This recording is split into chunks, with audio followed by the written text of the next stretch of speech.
The number of views was in the hundreds. 2 days later, the showdown between the candidate and the columnist is still being discussed on national news shows. Here now to discuss the phenomena of viral video and the intersection of the internet and politics is Dow Smith, a professor of electronic journalism at Siena College. Dow, thanks so much for your time tonight. Thank you. So now you said you saw this video and you actually used it in one of your classes. I saw this on yesterday morning, and I do a thing, I teach ethics, journalism ethics, and so I do a thing called News in the News. And at the beginning of the class, I always pick up things that I've noticed about the news media and what's going on, and I showed them this video and asked, is this appropriate for a reporter to behave this way? Is it appropriate, was he asking appropriate questions?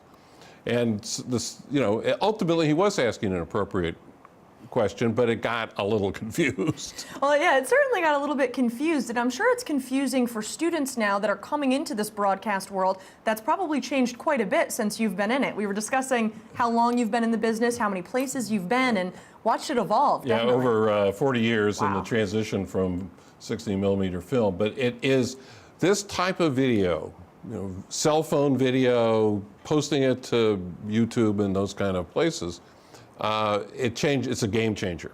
Totally. It eliminates the editors, and if it's weird enough, it becomes viral, as this did. It goes all over the world instantaneously, and there's no kind of control over it. So it also is good and it's bad.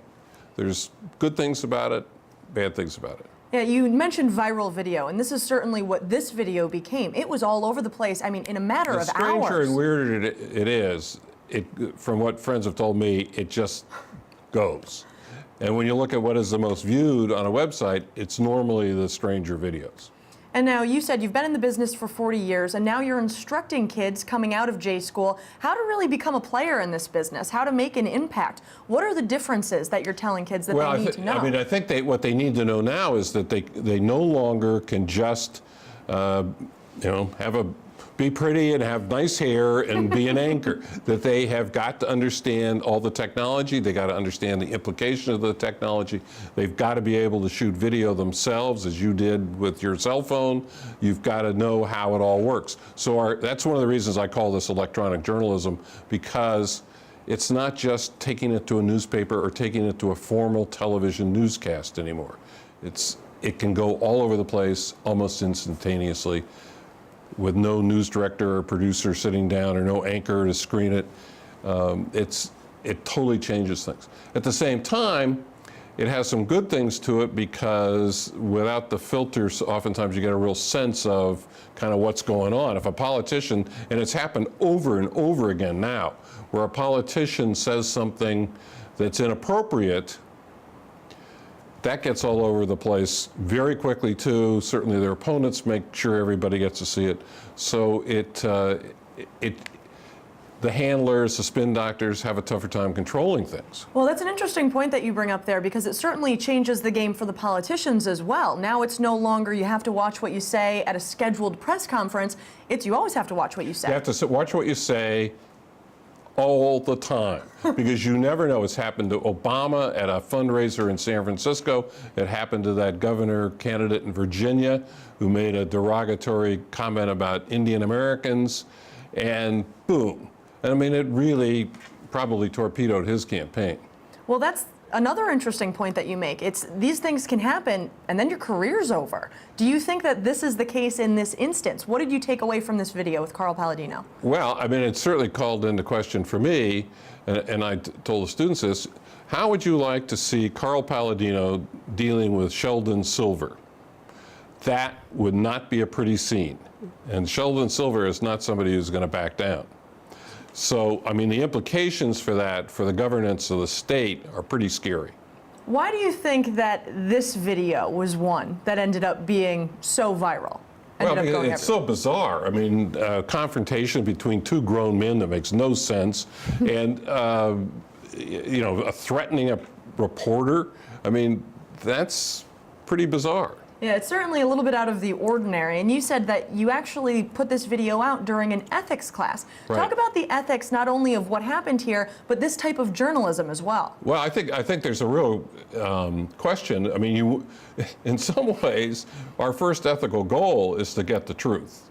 And in this case, it sort of tells you the truth, that Carl Palladino has a temper, and that he's confrontational, and that sometimes he's not willing to answer reporter questions. So that gives you some sense of the truth here. Now, getting to the truth is an incredibly messy process. Indeed. And very imprecise.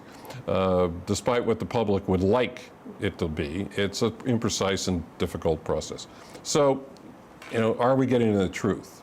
Well, you said, you came from 16mm film. There was one way to tell the story. Now we're in an era where there are multiple platforms to tell the story. And distribute the story. Right. So you distribute the story today, as you did. I mean, you're, in addition to being on television, you're also on websites like YNN's website. Mm-hmm. It's also, it just goes all over the place. Right, absolutely. And now, not only, though, do we see the websites and the blogs, but also, what do you tell your students about, say, Twitter or Facebook? Are you saying these are also mediums that you're going to be distributing your product in? Yes, you are, and they already are. I mean, you're distributing your product on, we use Facebook for our campus cable channel. Mm-hmm.